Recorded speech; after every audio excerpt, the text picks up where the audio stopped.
جی دوستو، پاکستان میں care taker cabinet نے 15 اگست کو اپنا حلف اٹھایا اور اس کے فوری بعد ایک بیان ہمیں نظر آیا جو کہ ہمارے کیئر ٹیکر فارن منسٹر جلیل عباس جیلانی صاحب کا تھا۔ یہ ایک انگریزی کا اخبار ہے، اس میں چھپا، اور مجھے نہیں معلوم کہ انہوں نے یہ باتیں کہیں کہ نہیں کیں، لیکن چونکہ کوئی تردید وزارت خارجہ سے نہیں آئی اس بیان کے بارے میں تو وہ ٹھیک ہی ہوگا۔ اور اس بیان پہ بہت سے تبصرے بھی ہو رہے ہیں، پاکستان میں بھی ہوئے اور بھارت میں ابھی تک، بلکہ میں آج ہی بھارت کے کچھ اخبارات پڑھ رہا تھا تو ان میں ابھی تک یہ تبصرے ہو رہے ہیں۔ انہوں نے اپنے بیان میں یہ بات تو بالکل درست فرمائی کہ جو پاکستان میں فارن پالیسی کے جو ایشوز ہیں جن پہ کنسنسس ہے وہ ان کو آگے لے کر چلیں گے۔ انہوں نے بات کی یو ایس چائنا کے تعلقات کے حوالے سے، اس میں میرے کچھ ڈفرنسز ہیں، آبویسلی ڈفرنس آف اوپینین ہے، لیکن اس میں بھی بات نہیں کرتا۔ انہوں نے ایک اور بات بھی کی کہ بھارت کے ساتھ تعلقات کے ضمن میں کہ ہم جو پرویز مشرف کا جو 4 پوائنٹ فارمولہ تھا اس کو بھی ریوائیو کرنے کی کوشش کریں گے، بھارت کے ساتھ تعلقات بھی بہتر کریں گے۔ اب مجھے چونکہ اس بیان کی کوئی تردید نہیں آئی تو یہی کہنا پڑے گا کہ یہ انہوں نے ایسا کہا ہے۔ اب مجھے سمجھ نہیں آئی کہ انہوں نے بیان کس پیرائے میں دیا ہے، کیونکہ پہلی بات تو یہ ہے کہ 4 پوائنٹ فارمولہ جو پریزیڈنٹ پرویز مشرف نے دیا تھا 2004 کے بعد جس پہ کام شروع ہوا تھا بیک چینل ڈپلومیسی میں پاکستان اور بھارت کے درمیان، اس پہ نیشنل کنسنسس نہیں ہے۔ پرویز مشرف ایک ملٹری ڈکٹیٹر تھے، ان کے من میں جو آیا انہوں نے کیا، اور مجھے یہ ذاتی طور پہ معلوم ہے کہ اس وقت کے بہت سے آرمی کے اندر بھی ایک لحاظ سے تشویش پائی جاتی تھی 4 پوائنٹ فارمولہ کے کانٹیکسٹ میں۔ تو یہ کوئی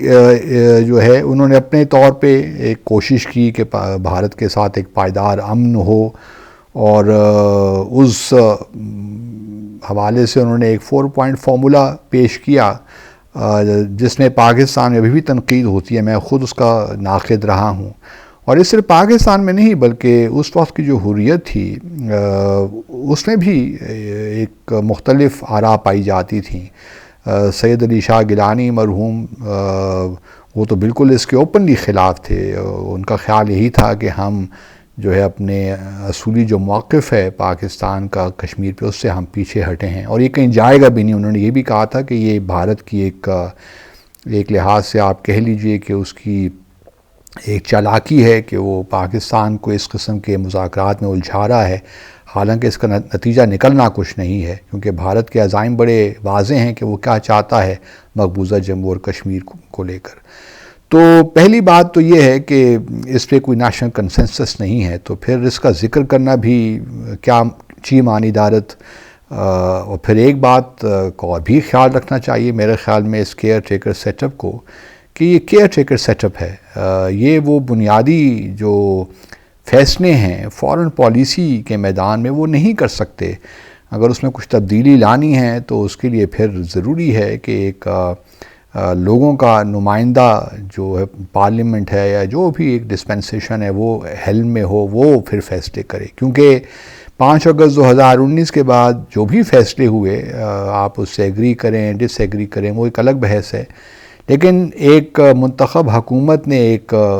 فیصلہ کیا کہ ہم نے اپنے تعلقات کو ڈی گریڈ کیا، ہم نے تجارت ختم کی، and so on and so forth. تو اگر اب ہم 5 اگست 2019 کی سچویشن سے نکل کر بھارت کے ساتھ انگیج کرنا چاہتے ہیں فرنٹ ڈپلومیسی فرنٹ چینل پہ، تو اس کے لیے میں سمجھتا ہوں کہ کیئر ٹیکر حکومت کے پاس یہ مینڈیٹ نہیں ہے۔ اگر یہ کیئر ٹیکر سیٹ اپ 3 ماہ کے لیے یا 4 ماہ کے لیے، اب اللہ بہتر جانتا ہے کیونکہ اس کے بارے میں بہت سی قیاس آرائیاں ہو رہی ہیں تو حتمی اعتبار سے کچھ نہیں کہا جا سکتا، لیکن اگر یہ چلیے پرولونگڈ ہے، گو کہ پرنسپلڈ اگر قانونی اعتبار سے اصولی اعتبار سے دیکھا جائے، قانونی اعتبار سے اصولی اعتبار سے دیکھا جائے، تو اگر یہ کیئر ٹیکر سیٹ اپ سال کا بھی ہے 2 سال کا بھی ہے، تو پھر بھی ان کے پاس وہ مینڈیٹ نہیں ہے کہ وہ فارن پالیسی کے میدان میں بنیادی تبدیلیاں کریں، اور جن ایشوز پہ نیشنل کنسنسس نہیں ہے ان کو لے کر آگے چلیں، یا جن پہ نیشنل کنسنسس ہے ان کو توڑیں۔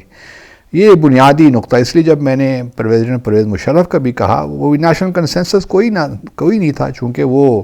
ایک فرد واحد کی حکومت تھی، تو انہوں نے جو مناسب سمجھا وہ کر لیا، اور اس سے بڑا نقصان پیدا ہوا جموں اور کشمیر کا۔ جو ہمارا اصولی موقف تھا، ہماری پوزیشن بڑی کمزور ہوئی، اور ابھی تک ہم اس کی جو نتائج ہیں اس سے بھگت رہے ہیں۔ تو میں یہی درخواست کروں گا کہ ٹھیک ہے، آپ کا جو مینڈیٹ ہے اب اس کے مطابق چلیے۔ آپ کا مینڈیٹ یہی ہے کہ جو ڈے ٹو ڈے کارروائی ہے اس پہ آپ کیجئے، جو بنیادی تبدیلیاں ہیں ان کو لانے کی کوشش مت کیجئے۔ اگر آپ کا مینڈیٹ تبدیل ہوتا ہے کسی طور تو ٹھیک ہے، پھر تو ہم کہہ دیں گے، لیکن چونکہ کیئر ٹیکر سیٹ اپ یہی ہے 5 ماہ کے 6 ماہ کے لیے ہے، تو یہ آپ کو مینڈیٹ نہیں دیتا کہ آپ بنیادی جو اس وقت ایک کشمیر پہ ایک نیشنل کنسنسس ہمارا موجود ہے۔ اسی طرح بھارت کے ساتھ تعلقات کے حوالے سے بھی ایک نیشنل کنسنسس موجود ہے کہ اصل جو کور ڈسپیوٹ ہے وہ جموں اور کشمیر کا تنازع ہے۔ جب تک وہ نہیں ہوتا حل کشمیریوں کی سیاسی امنگوں کے مطابق، اس وقت تک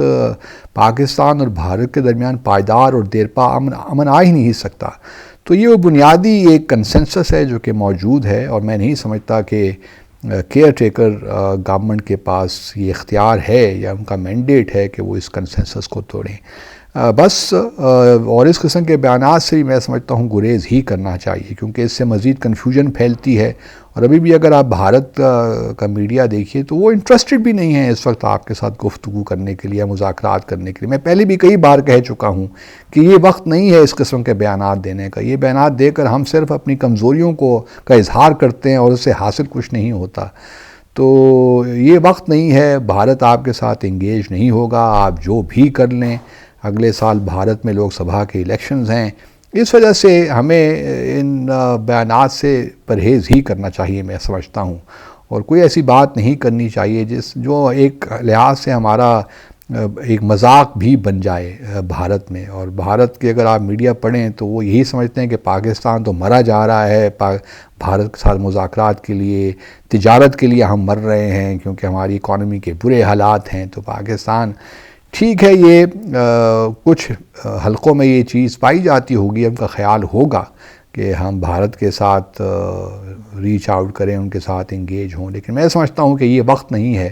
اور بھارت سے آپ کو کوئی مثبت جواب اس وقت کم از کم نہیں ملے گا۔ تھوڑا سا صبر کر لیجئے، پاکستان میں بھی انتخابات ہونے دے دیجئے، اور بھارت میں بھی انتخابات ہوں، پھر 2 نئی حکومتیں آئیں گی، تو اس کے بعد پھر جو بھی معاملات آگے چلیں گے، کم از کم ان کے پاس مینڈیٹ تو ہوگا،